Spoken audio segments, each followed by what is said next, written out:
reducción de la dicotomía convencional de forma y contenido para la máxima inteligibilidad de la obra de arte. Ya no estaría pues, en el centro, sino en el entendimiento también de la interacción que pueden tener las imágenes, obviamente en relación con su contexto histórico. Así. El otro teórico que también fue influyendo en la teoría de la historia del arte pues es Lévi-Strauss, que es también ahí muy cercano, contemporáneo de Shapiro, y que también comenzaron a trabajar ambos en las universidades de Estados Unidos. Él tiene un trabajo cuando estuvo encargado de una parte del Museo de Nueva York, y Shapiro, bueno, que estuvo trabajando en Princeton y en Yale. Propone escuchar, Lévi-Strauss propone escuchar la voz que llama de los objetos mismos, porque hace un trabajo para entender las máscaras que se trabajaban en el noroeste de los Estados Unidos. Su explicación es fundamentalmente formal, es decir, también se carece de autor, también se carece de saber quién las hace, pero cada rasgo de estas máscaras es sobresaliente. Ese pues junta varias y busca que el reverso absoluto de uno nos permita explicar la otra. Está íntimamente ligado con su función, es decir, él también piensa que el objeto artístico, en este caso las máscaras que él estudió, tienen que ver con la función que puedan tener las máscaras ya cuando se utilizan. Ahí está el significado, y si el significado se conserva, los rasgos se invierten. Bueno, este es el estudio que él hace, cuando se da cuenta que si el significado se conserva, los rasgos se invierten, y si la forma se conserva, entonces el significado se invierte. No traigo todo el estudio para también irme ya a más imágenes y otras cuestiones que me gustaría más ir abordando, pero sobre todo me interesa la reflexión que hacen tanto Shapiro como Lévi-Strauss, no desde la necesidad de un autor, sino desde la posibilidad de establecer un diálogo y una interpretación con las imágenes mismas. La siguiente, bueno, en este caso me voy hacia Gombrich, y bueno, Gombrich es un teórico que se interesó por la relación entre la psicología y la historia del arte durante la segunda mitad del siglo XX. El historiador británico procuró reflexionar sobre el concepto de estilo, pero alejándolo de las aspiraciones holísticas donde las imágenes, los edificios y las esculturas pudieran estar conectadas por alguna extraña esencia espiritual que los alejaba de una explicación empírica y contrastable. En su conferencia, Arte y Verdad, comienza por establecer la imposibilidad de que una imagen sea verdadera o falsa, y desde esta idea enuncia el concepto de disposición mental como esa capacidad del artista de percibir el mundo, los colores, las formas y darle sentido en un objeto. Bueno, ahí, antes de seguirnos, nada, me interesa que veamos cómo muchas de los conceptos que él va a utilizar en sus diferentes trabajos pues tienen que ver pues, con la psicología, ¿no? Por ejemplo, este concepto que tiene de feria de las vanidades para establecer por qué hay esa competencia en el arte, ¿no? Por ejemplo, las catedrales góticas que buscan ser cada vez más celebradas. La lógica de las situaciones, y lo vamos a entender en un momento, pero que tiene que ver en realidad con la explicación histórica, ¿no? La lógica de las situaciones significa todo lo que involucra el nacimiento de un producto artístico, y que, como vamos a ver, tiene que ver no solamente con la voluntad, sino como con la exigencia y con una nueva forma de producir el arte. La psicología de la creación está, la fuerza del hábito, perdón, que también es muy importante y que tiene que ver más bien con la cuestión de la interpretación que hacemos de la obra de arte, y que nos lleva a nosotros a interpretar como obligadamente, o pensamos que una época están relacionados todos los objetos de esa época. ¿Sí? Cuando pensamos en arte gótico, pensamos que la catedral gótica, la pintura gótica, la escultura gótica, pero además el pensamiento, la vestimenta y todo lo que tiene que ver con esa época tiene esa relación. Pero él sostiene que esta es una cuestión más de una fuerza del hábito, es decir, que nos hemos acostumbrado a verlo así y que no necesariamente tendría que ser así. Así que no se establece una condición causal para que los objetos tengan esa relación, que sí se ve desde la idea, por ejemplo, de estos espíritus holísticos que nos permiten entender por épocas, ¿no? Bueno, a ver, voy a ver si lo podemos explicar. La psicología de la creación está relacionada con la teoría del arte de su época. Esa sí está en ser una idea fundamental, ¿no? A ver si la sigo. Entonces, él sostiene que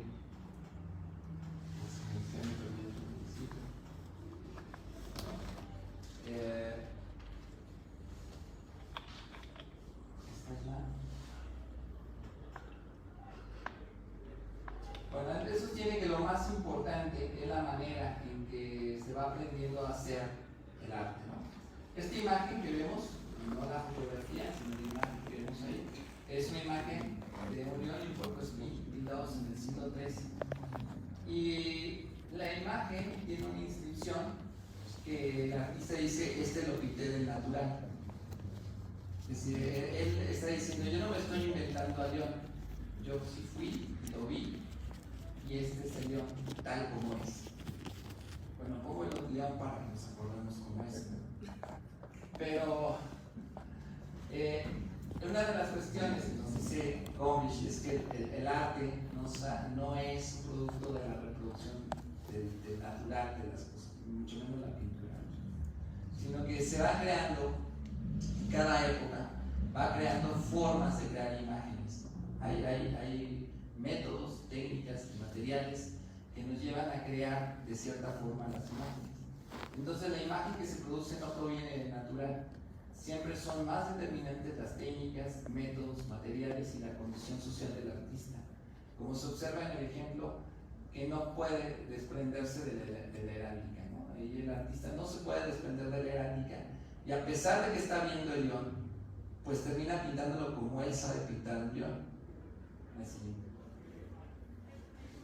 Otro ejemplo que nos da él, bueno, voy al texto, porque ya me salté una parte. Cuando el problema abordado por Gombrich recayó en el concepto de estilo, nuevamente se planteó para esclarecer el problema del cambio: ¿por qué cambian los estilos? ¿Por qué otros permanecen más en el tiempo? Y en ese sentido el autor analiza las propuestas teóricas alrededor del estilo y establece su utilidad siempre y cuando estos conceptos no tengan una ambición holística derivada de la propuesta hegeliana del espíritu de la época, que se vio complementada con la abundancia de los manuales de decoración del siglo XIX. ¿Qué pensaba sin establecer con claridad esos vasos comunicantes entre la arquitectura, la escultura y la pintura, y en ocasiones extremas hasta con la tipografía y la caligrafía?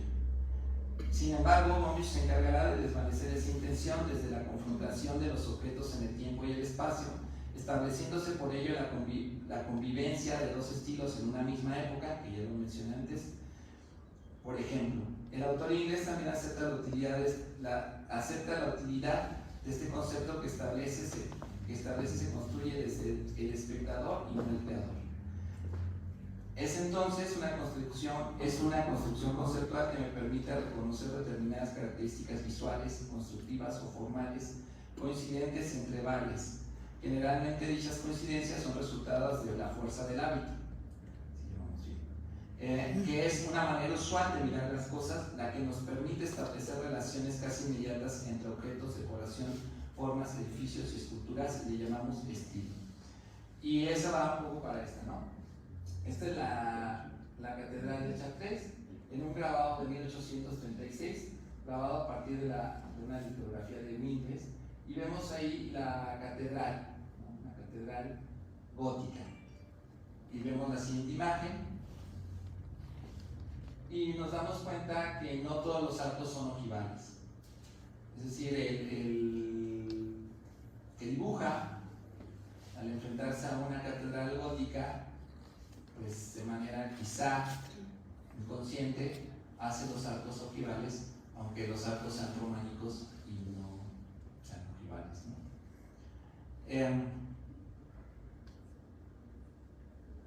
Dice ahí: no todo es posible en toda época, que es una cita de Wolfing. La lógica de la citación es propuesta para la explicación del objeto artístico, que ahorita lo vamos a ver, y la fuerza del hábito es el concepto que casi todos los objetos de diferente origen pero contemporáneos bajo una misma nomenclatura, ¿no? Entonces, pues para el arte mexicano es fácil cuando decimos barroco mexicano, ¿no? Y entonces, no importa la iglesia frente a la que estemos, tiene que ser barroca, ¿no? Y no importa que hagamos columnas clásicas, le decimos barroca, no podemos entender de otra manera. La siguiente. Un poco también en ese sentido, y viniendo a establecer esta cuestión del aprendizaje y de los conceptos que se aprenden desde el arte y cómo pesa más la visión de un artista. Bueno, este ejemplo, Durero nunca vio un rinoceronte, no había rinocerontes, era muy difícil llevarlos ya para cuando él vivió en Alemania, pero le dijeron que era un animal que tenía una armadura, era como una armadura. Y entonces nosotros vemos que hace Durero este hermosísimo grabado en 1515 con un rinoceronte, con su armadura, ¿no? La armadura del rinoceronte. La siguiente. En 1789 hay un grabado en esta publicación, Travelers Discovered the Source of the Nile, de exploradores ingleses que también dicen, como están remontando el Nilo, dicen: nosotros ya vimos los rinocerontes, ¿no? Y dibujamos cómo son realmente los rinocerontes. Y nos dibujan ese rinoceronte. Bueno, la siguiente. Y bueno, este es un rinoceronte, no haya duda. Le sigue pesando a los grabadores del siglo XVIII el modelo de Durero. ¿Cuánto le deben los artistas a los modelos, las formas que ellos aprendieron para hacer sus dibujos, para hacer las imágenes, para hacer las pinturas, y cuánto tiene que ver realmente con el copiar del naturalismo? La siguiente. Bueno, esto es para la cuestión del estilo, que es otra cuestión en que ya me metí, ¿no? Bueno, voy a porque voy viendo acá. Lo que llamamos arte es un fenómeno social susceptible de una explicación histórica, y el artista se identifica con el papel que la sociedad le asigna. Así pues, la psicología de la creación artística está íntimamente relacionada con la teoría del arte, que es la dominante en el periodo determinado, y los modelos que tiene a la mano el artista.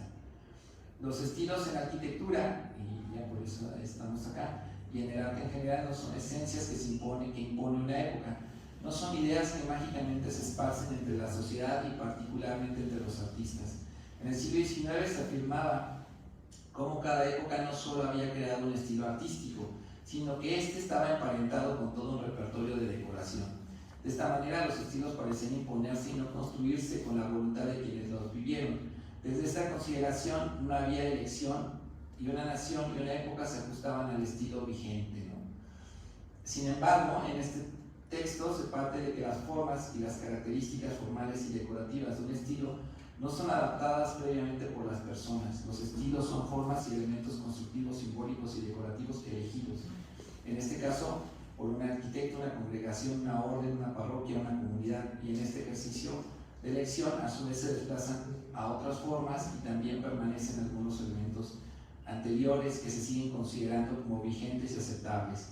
Más aún, los elementos constructivos, simbólicos y decorativos considerados como propios de un estilo, la mayoría de las veces fueron agrupados por sus estudiosos o críticos en tiempos posteriores a su ejecución, y sus presumibles relaciones son producto de una reflexión ulterior.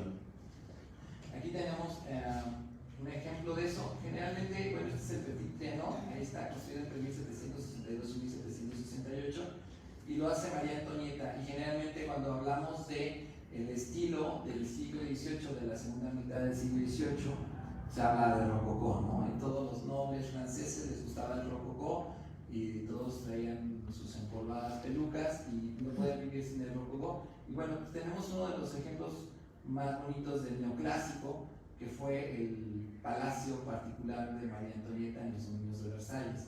Y en cambio, la siguiente, tenemos que es el ejemplo de Sanssouci, que es anterior por supuesto, pero que fue el palacio de Federico el Grande de Prusia. Generalmente a Federico se le relaciona, pues es el que la frase de Federico es, cuando le preguntaban a Federico que si Prusia tenía un ejército, decía, no, mi ejército tiene Prusia, ¿no? O sea, es ese gran emperador que logró hacer de Prusia pues una máquina bélica, pero que tenía un gran gusto por el rococó, ¿no? Entonces estas asociaciones que a veces hacemos los historiadores de manera automática y decimos es que es un reflejo de su personalidad, pues muchas veces no tienen que ver, ¿no? Así. Esto puede pasar en una misma obra de arte. Ay, ahora sí estoy completamente perdido. Pero ya, me morí con las imágenes. Esto puede pasar en una misma obra de arte y puede verse ese gran contraste, por ejemplo, en la obra de Vermeer. De Vermeer, que pintó este retrato de la joven de la Perla entre 1665 y el 67, tardaba mucho en hacer los cuadros por varias razones, pero donde contrasta con los marcos, ¿no? Los marcos sobrecargados, muy decorados, propios de la época, pero que no es que contraste, ¿no? Hablando de esa lógica, digo, de esa fuerza del hábito, a nosotros nos parecen contrastar, pero en su época era completamente normal que ese marco fuera con esa pintura. Hay más ejemplos en los textos de Gombrich, sobre todo en los textos que hace para hablar de las artes decorativas, y donde se da cuenta que, por ejemplo, en la Edad Media era completamente normal que los marcos que estaban sobre esas imágenes bidimensionales del bizantino fueran tridimensionales, que tuvieran profundidad, ¿no? Entonces, el contraste entre la profundidad del marco y la bidimensionalidad de la imagen es perfectamente normal, ¿no? Aunque nosotros pensemos que la profundidad se tiene que alcanzar hasta la época del Renacimiento. Y eso puede pasar también, por ejemplo, en la Capilla de la Arena, donde al hablar de la pintura de Giotto también encuentra una gran distinción, una gran diferencia entre la decoración, que es mucho más fina, mucho más limpia, en comparación con la decoración del resto del muro, ¿no? Pero eso tiene que ver con esta cuestión de la época, ¿no? Que nosotros estamos tratando de encontrar otras cosas. ¿Cuánto tengo de tiempo más?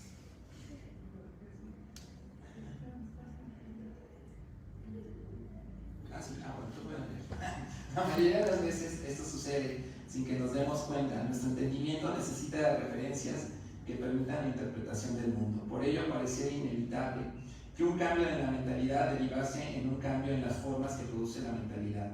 No obstante, casi siempre en el mundo de las formas decorativas se privilegian aquellas que ya se conocen.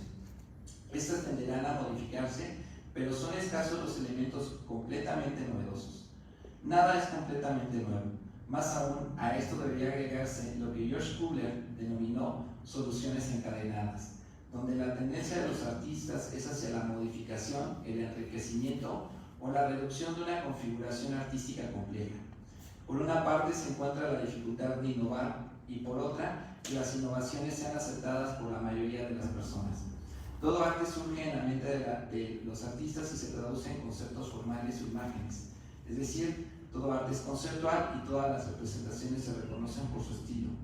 Aquellas categorías de conocimiento que los artistas pueden ejecutar en un lienzo, una talla o un edificio, debido a los conocimientos, las técnicas constructivas, los materiales disponibles y las herramientas que conocen. En palabras del propio Gombrich, nada sale de la nada y todo cambio pareciera gradual. Sin embargo, existe al mismo tiempo la necesidad de distinguir algo novedoso, la lógica de la feria de las familiares, y para ello deberá mostrar algún elemento propio de la innovación que permita quedarse en la memoria de quien observa. No obstante, el impulso de la repetición pareciera dominar los elementos decorativos a lo largo de la historia del arte. Esta situación, donde los estilos se trasladan y transitan mediante imágenes, artistas o testimonios de viajeros, combinada con las tradiciones locales de construcción o uso de materiales, origina las modalidades o subestilos referidos anteriormente en una reflexión. Por otro lado, para Gombrich, las formas responden a las maneras y hábitos propios de lo hecho en un tiempo y espacio determinados. pero esta relación, que pareciera obvia, presenta excepciones en diversas épocas según el propio historiador británico. Por ejemplo, existe una relación formal entre la obra de Giotto del Bondone y los paneles decorativos del mismo autor de la Capilla de la Arena. Para el autor británico existe cierta sensación de tirantez entre dichos paneles y la pintura. En otras palabras, no parecían ser contemporáneas de acuerdo con nuestra propia fuerza del hábito. Un caso similar es la relación estilística entre la sobriedad de la pintura de Vermeer y la profusa decoración de los marcos de algunos de sus cuadros. Entre ambos elementos, que son casi simultáneos, no hay una relación estilística directa para los ojos del observador actual. Con este par de ejemplos, el teórico del Instituto Warburg propone una reflexión, pues no siempre coinciden los conceptos con las formas. La sobria pintura de Vermeer, encuadrada en marcos lujosos y cargados de una exuberante decoración, la cual nunca fue vista como exagerada o excesiva por sus contemporáneos, sino como apropiada para enmarcar los óleos del neerlandés. Más aún, a esta consideración sobre el cambio en las formas de las imágenes condicionadas por el contexto histórico, se puede proponer otra sobre la historia del arte en México. La escritura mesoamericana de principios del XVI se ajustaba a las formas y convenciones de lo que hoy llamamos tradición mixteco-puebla. Esos documentos eran tan comunes en el México antiguo que los españoles, aún después de la conquista, siguieron utilizando los antiguos escribanos llamados tlacuilos, y dichos documentos se consideraron como legales en los litigios del nuevo orden jurídico. Sin embargo, la formación, organización, objetivos y trabajo de los tlacuilos cambiaron. Así, algunos trataron de incorporar las convenciones europeas de volumen, luminosidad y perspectiva propias del arte occidental. ¿Qué llevó a los tlacuilos a la adopción de nuevos modelos? ¿Qué elementos conservaron de la tradición mixteco-puebla y cuáles se modificaron? La respuesta a este problema visual nuevamente parece situarse en una solución presentada por Gombrich. Será la función y el contexto histórico la que condicione la forma. Así, para la segunda mitad del siglo XVI, los tlacuilos indígenas ya no estaban formados con la corrección de sus antepasados, que habían estudiado con rigurosidad, por ejemplo, en el Calmecac de México Tenochtitlán. En cambio, en varias ocasiones estuvieron limitados por la premura de presentar un documento ante las autoridades virreinales. En ocasiones, el objetivo de asimilar los nuevos modelos en las imágenes solo pudo responder a ese humano deseo de superar y mejorar lo ya existente desde la perspectiva de una nueva época, novedosas técnicas y por factores externos donde artistas y mecenas tienen una importancia central. En este caso sabemos de la premura de la muerte de algunos maestros tlacuilos más viejos antes de formar a las nuevas generaciones, lo que condicionó en parte el conocimiento de los que los jóvenes recibieron. En otras ocasiones se manifiesta la intención de imitar los grabados europeos sin la preparación teórica ni la guía de un maestro, pero con base en algunos modelos. Reflexiones finales. La psicología y la historia del arte establecieron desde el siglo XVIII fuertes vínculos teóricos y metodológicos. Su interés por la humanidad los hizo confluir, colaborar y chocar a ambas disciplinas académicas. En ese sentido, únicamente observo el proceso histórico desde la orilla de la historia y se vislumbra imposible la disolución de esta unión cuando el interés se encuentra en el artista con nombre, apellido y documentado que permite el trabajo fino de las inquietudes del biografiado o hasta del autobiografiado, como sucedió desde los tiempos de Giorgio Vasari. La función enunciada y propuesta por Gombrich se vuelve un factor fundamental del cambio, frente al cambio de las exigencias sociales a las que el artista se enfrenta. Por otro lado, el desarrollo de la historiografía del arte, que está en lo que traté de ilustrar, se impulsó sobre otros rieles y hacia otros destinos. El interés de relacionar el contexto histórico con el arte los llevó a construir a los historiadores nexos causales que explicaran los cambios de los objetos artísticos primero y de las imágenes más adelante, construyendo un marco teórico y metodologías que necesitaron de la psicología, pero donde el psicoanálisis no era piedra de toque de los conceptos. Con lo que ya expliqué, ¿no? Mediante los conceptos y métodos de Freud no se pudieron abordar todas las características formales de una obra, pero sí era artista y por ello hasta cierto punto el contenido o el mensaje de la obra. En palabras de Carlo Ginzburg, Gombrich, con sus investigaciones cercanas a la tradición warburgiana, implica por un lado una ganancia, la profundización de los problemas del estilo pictórico gracias a los instrumentos instrumentos que ofreció la psicología, y por el otro, una pérdida, la mudable relación de la realidad histórica y los fenómenos artísticos. Gracias.